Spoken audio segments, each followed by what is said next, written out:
Good evening. Tonight's story is the third in the series of Sinbad the Sailor. As you've seen, we've already been telling the other stories. Tonight's story is brought to you and sponsored by the official Kevin Trudeau fan club. Relax, like, subscribe, and go to sleep and listen to this story and the other stories that you can find on the channel. We begin. The third voyage of Sinbad the Sailor. As I told you yesterday, I returned from my second voyage overjoyed at my safety, and with great increase of wealth, Allah having requited me all that I had wasted and lost. And I abode a while in Baghdad city, savouring the utmost ease and prosperity, and comfort and happiness, till the carnal man was once more seized with longing for travel and diversion and adventure, and yearned after traffic and lucre and emolument, for that the human heart is naturally prone to evil.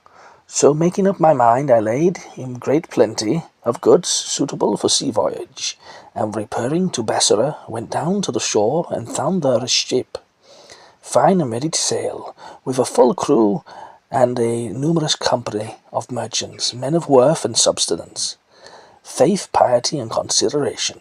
I embarked with them, and we set sail on the blessings of Allah Almighty and His aidance and His favour to bring us our voyage to a safe and prosperous issue.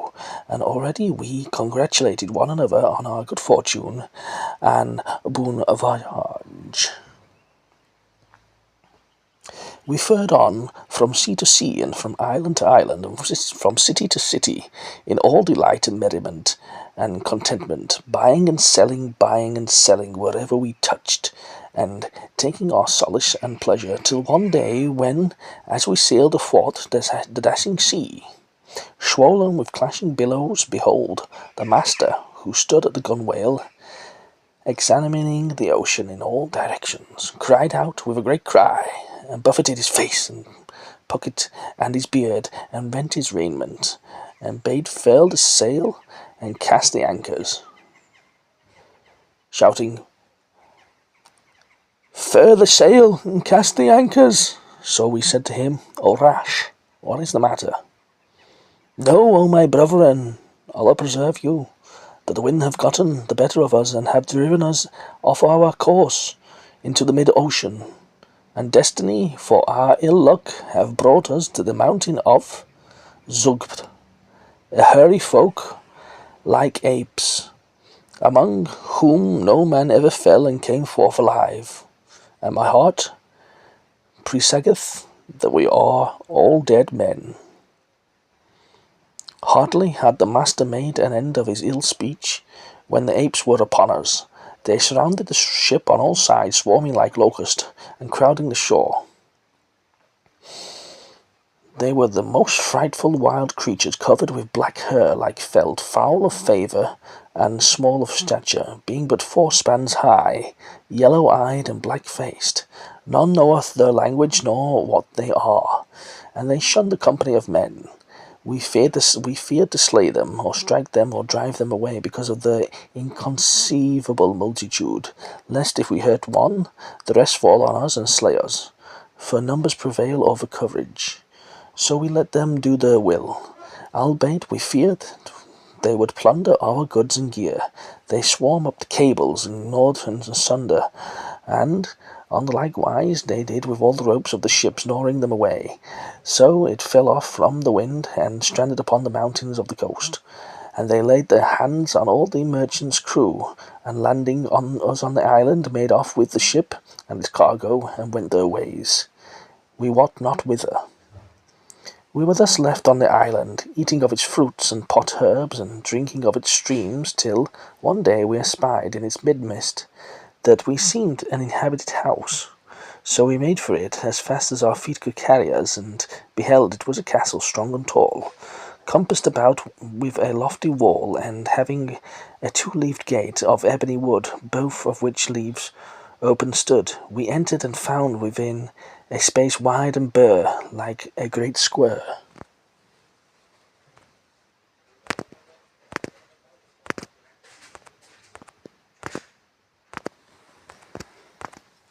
Great.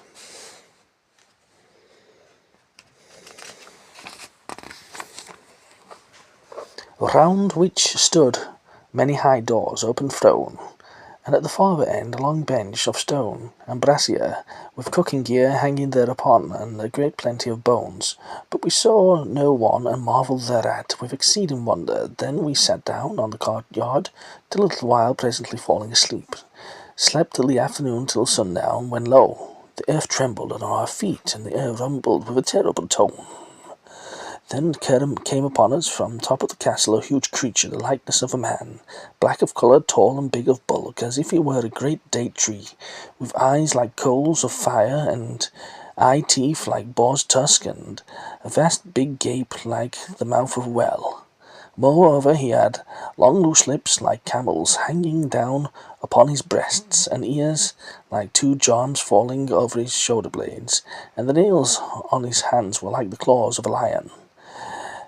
When we saw this frightful giant, we were like to faint, and every moment increased our fear and terror, and we became as dead men for excess of horror and affright. After trampling upon the earth, he sat a while upon the bench. Then he arose, and coming to us, seized us by the arm, choosing me out from among my comrades and the merchants. He took me up in his hand, and turning me over, felt me as a butcher feeleth a sheep he is about to slaughter. And I but a little mouthful in his hand, finding me lean and fleshless, and lean for stress of toil, of trouble, and weariness, let me go, and picked up another, whom in like manner he turned over, and felt and let go, nor did he cease to feel and turn over the rest of us, one after another, till he came to the master of the ship. Now he was a sturdy, stout, broad-shouldered wit, fat and full of vigour, so he pleased the giant, who seized him, as a butcher seizeth for beast, and throwing him down, set his foot upon his neck, and brake it. After which he fetched a long spit, and thrusting it up his backside, brought forth of the crown of his head. Then lighting a fierce fire, he set over it with the spit, with the race thereupon, and turned it over in the coals, till his flesh was roasted, when he took the spit off the fire, and set it like a kebab stick before him.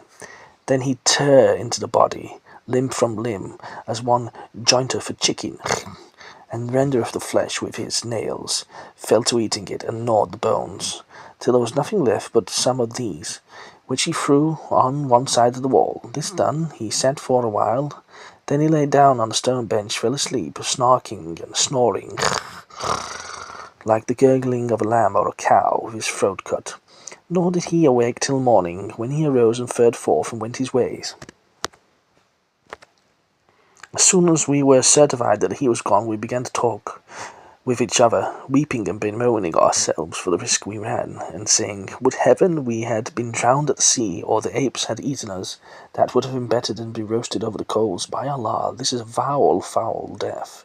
But whatso the Lord willeth must come to pass, and there is no majesty and there is no might save in him, the glorious, the great.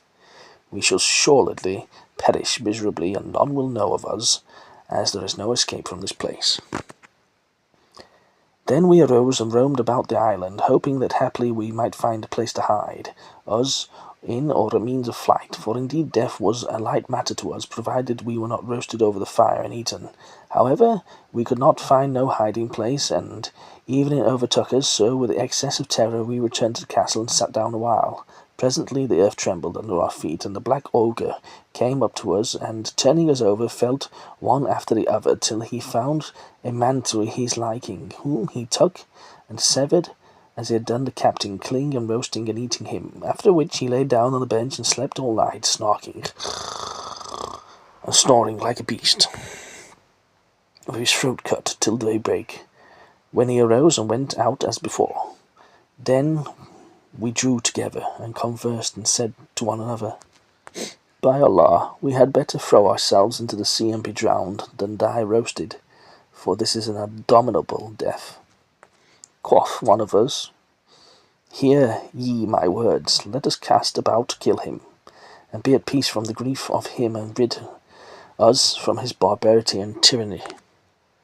Then said I, hear me, O brothers, if there is nothing but to slay him, let us carry some of the firewood and the planks down to the sea, shore and make us a boat wherein, if we succeed in slaughtering him, we may either embark in it and let the waters carry us whither Allah willeth, or else abide here till some ship pass, where we will take a passage in it. If we fail to kill him, we will embark in the boat and put out to sea. If we be drowned, we shall at least escape being roasted over kitchen fire with sliced wee sands, whilst if we escape, we escape, and if we be drowned, we die martyrs.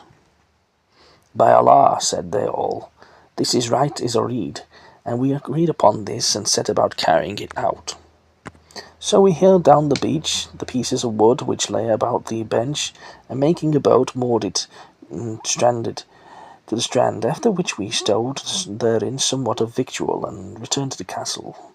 As soon as evening fell, the earth trembled under our feet, and in came the blackamoor upon us, snarling like a dog about to bite. He came upon us, and feeling us, and turning us over one by one, took one of us, and did with him as he had done before, and ate him. After which he lay down on the bench and snorted and snorted and snored like thunder. As soon as we were assured that he was asleep, we arose, and taking 2 iron spits of those standing there, heated them in the fiercest of the fire, till they were red hot, like burning coals. We gripped fast, holding them, and going up to the giant as he lay snoring on the bench, thrust them into his eyes and pressed upon them, all of us with our united might, so that his eyeballs burst and became stone blind. Thereupon he cried with a great cry, whereupon our hearts trembled, and springing up from the bench, he fell a groping after us blindfold.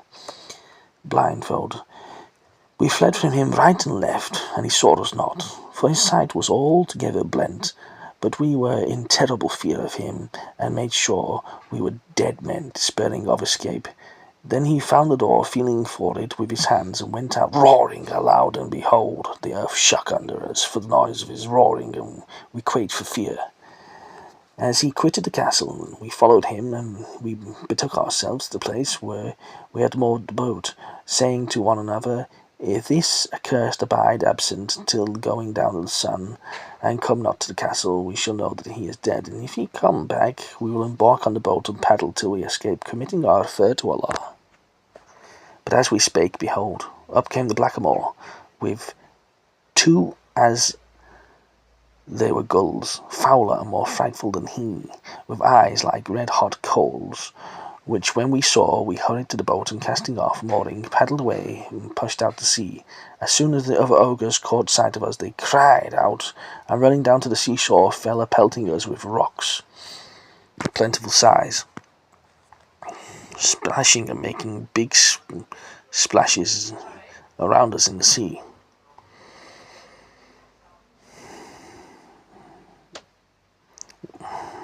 We paddled with all our might till beyond their reach we went, but most of us were slain by the rock throwing and the winds, and the waves sported us and carried us to the middlemost of the dashing sea, swollen with billows clashing.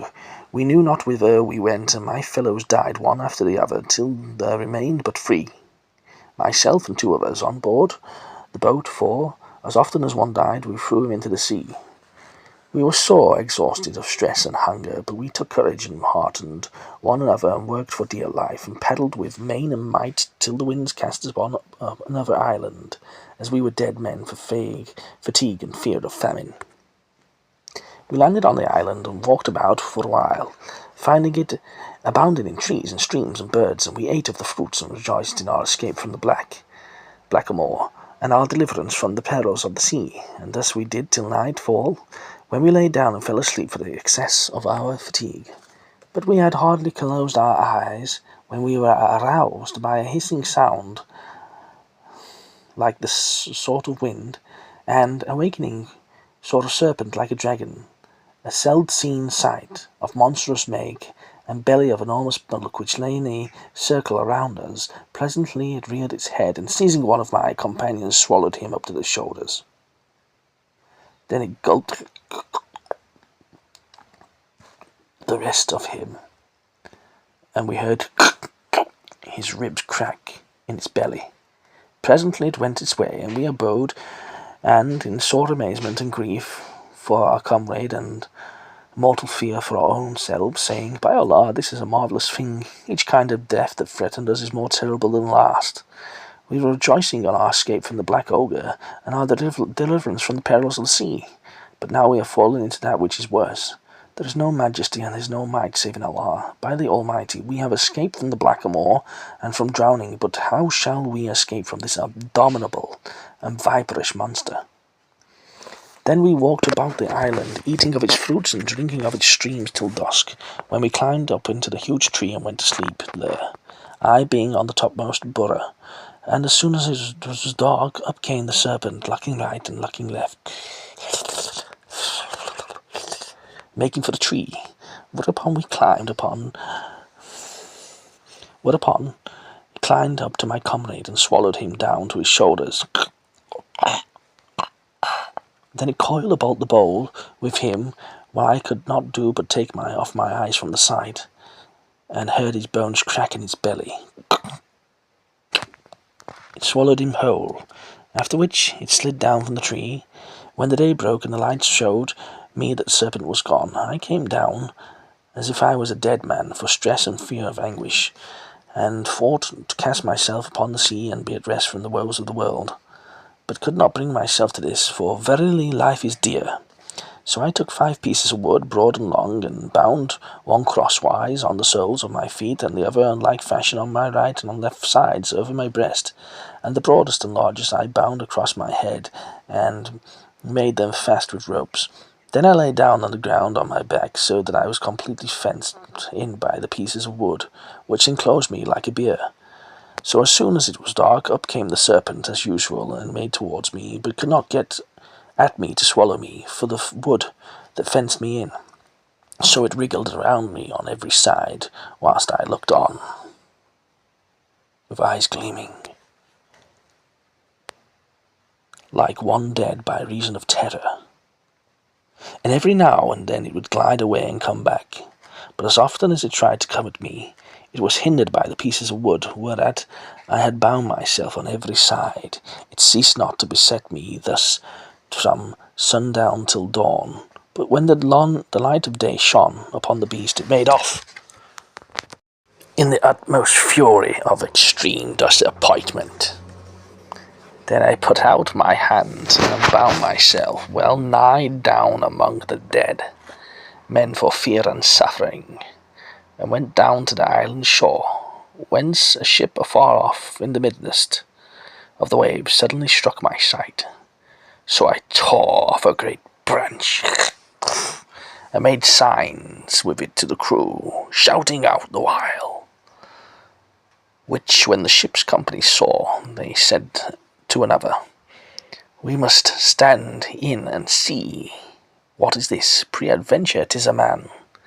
So when they made for the island and presently heard my cries, whereupon they took me on board and questioned me my case, I told them all my adventures from first to last, whereon they marvelled mightily, and covered my shame with some of their cloths.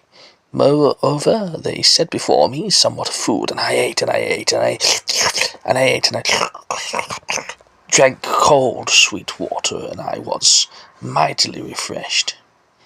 And Allah Almighty quickened me after I was virtually dead. So I praised the Most Highest, and thanked him for his favours and exceeding mercies, and my heart revived in me after utter despair, till meseemed as if all I had suffered were but as a dream. I had dreamed. We sailed off with fair wind. The Almighty sent us, till we came to another island called Al-Salatiha, which aboundeth in sandalwood. When the captain cast anchor, the merchants and the sailors landed with their goods to sell and buy, and to buy and to sell, and to sell and to buy, and to buy and to sell. Then the captain turned to me and said, Harkee, thou art a stranger and a pauper, and tellest us that thou had undergone frightful hardship.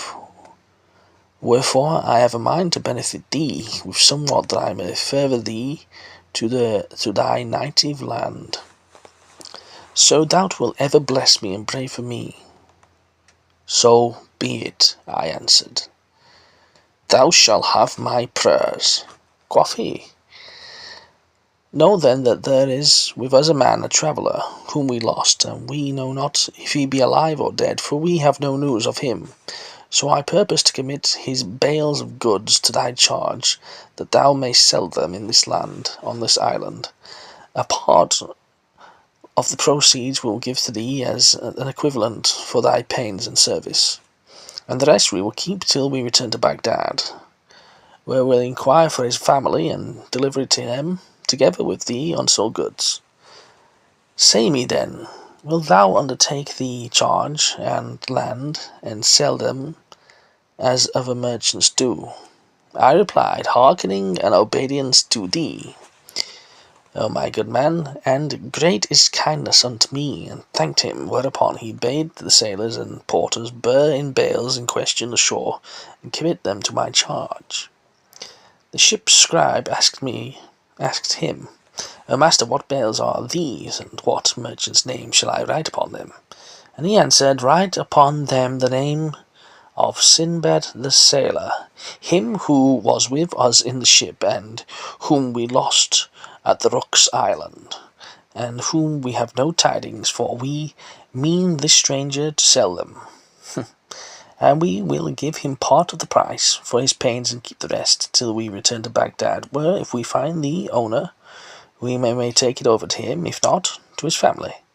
And the clerk said, Thy words are opposite, and right is thy rede.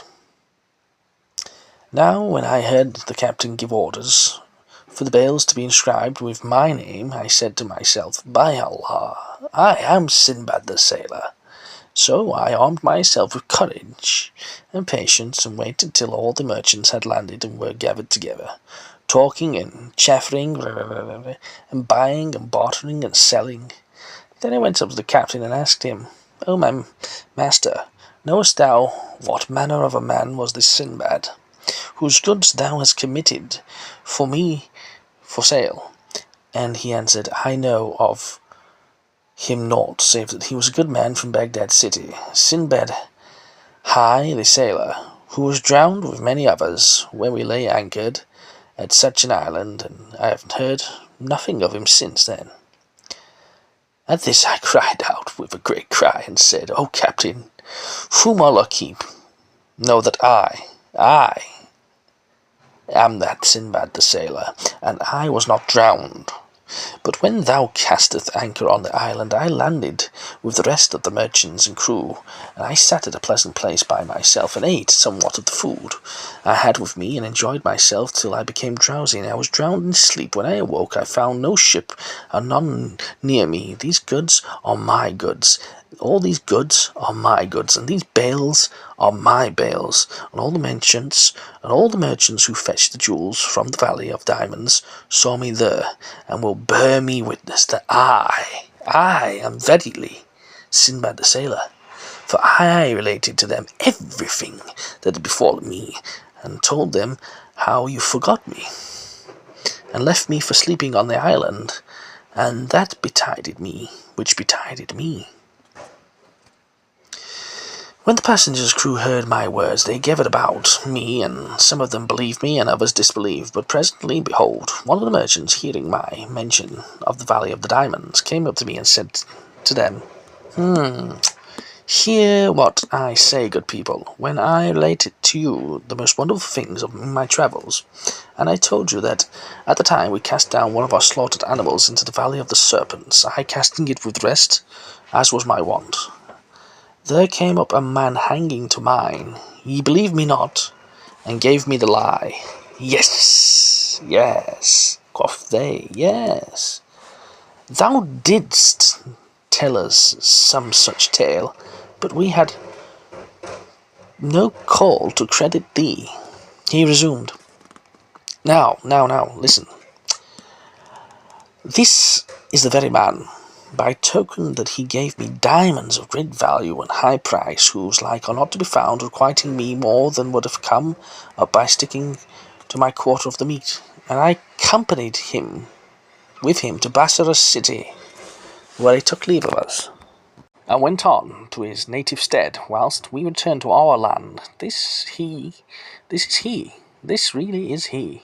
And he told me his name, Sinbad, the sailor, is he, and how the ship left him on the desert island, and know ye that Allah have sent him hither, so might the truth of his story be made manifest to you. Moreover, these are his goods, for when he first foregathered with us, he told us of them, and the truth of his words is patent. Hearing the merchant's speech, the captain came up to me and considered me straightly, looking at me a while, all over, after which he said, "What was the mark on thy bales?" "Thus and thus," I answered, and reminding him somewhat that had passed between me and him and me, when I shipped with him for Bassorah, whereupon he was convinced that I, even I, was indeed Sinbad the sailor, and took me round the neck and gave me joy of my safety, saying, "By Allah, our Lord, thy case is indeed wondrous, and thy tales marvellous. But lauded be Allah, who hath brought thee and me together again, and who hath restored to thee thy goods and gear." "Alhamdulillah," quoth the captain. "Lauded be Allah, who hath restored unto thee thy goods and gear." Then I disposed of my merchandise to the best of my skills, and profited largely on them, whereat I rejoiced with exceeding joy, and congratulated myself on my safety and the recovery of my goods.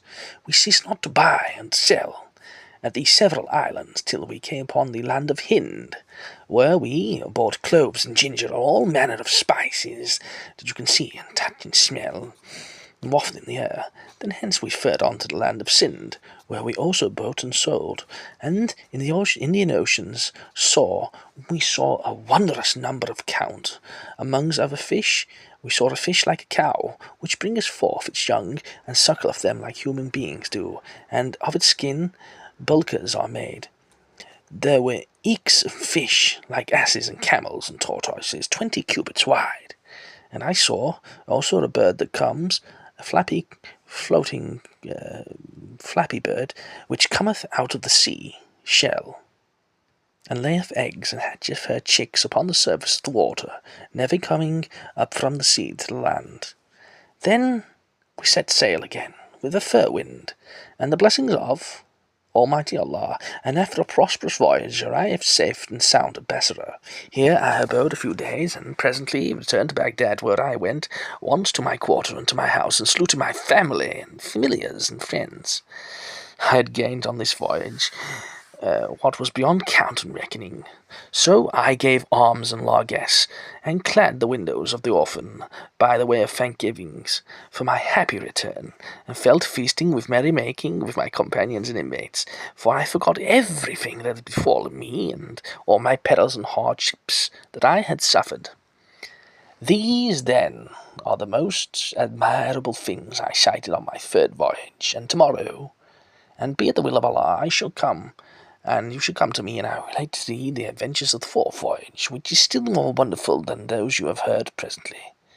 Saith he who telleth the tale. Then Sinbad the sailor bade give Sinbad the landsman 100 golden dinars, as of wont, and called for food. So they spread the tables, and the company ate, eating the night meal, and went their ways, marvelling at the tale they had heard. The porter, after taking his gold, passed the night in his own house, also wondering about the namesake, or the sailor. His namesake, the sailor, had told him, and as soon as day broke, and the morning showed, with its sheen and shone, he rose, and praying the dawn prayer, betook himself to Sinbad the sailor, who returned to him to his salute, and received with him an open breast and cheerful favour. and made him sit with him till the rest of the company had arrived, when he caused to set on food, and they ate and drank and made merry. Then Sinbad the sailor bespoke himself, and bespake, and related to him the narrative, which you shall hear. The next story will be Sinbad. This has been Sinbad's third voyage. The next story shall be the fourth voyage of Sinbad the sailor. Find it here. Any comments you wish to make, I take them as positive feedback. Thank you very much, and keep on sailing. Thank you all for listening and paying heed, and for liking and sharing and such, recommending and improving my grammar and such. And I would like to make a point that these stories, which I am relating, are almost about 1,000 years old, and some of them are very gruesome and horrific. And I just make a note that these are only tales, or so we're told, and that any gruesome activities that happens hereupon in these stories are not to be performed in real life. Please do not try this at home. Please do not do any of these gruesome activities that you hear in these stories, neither at home nor anywhere. These are just for entertainment, pure entertainment purposes only.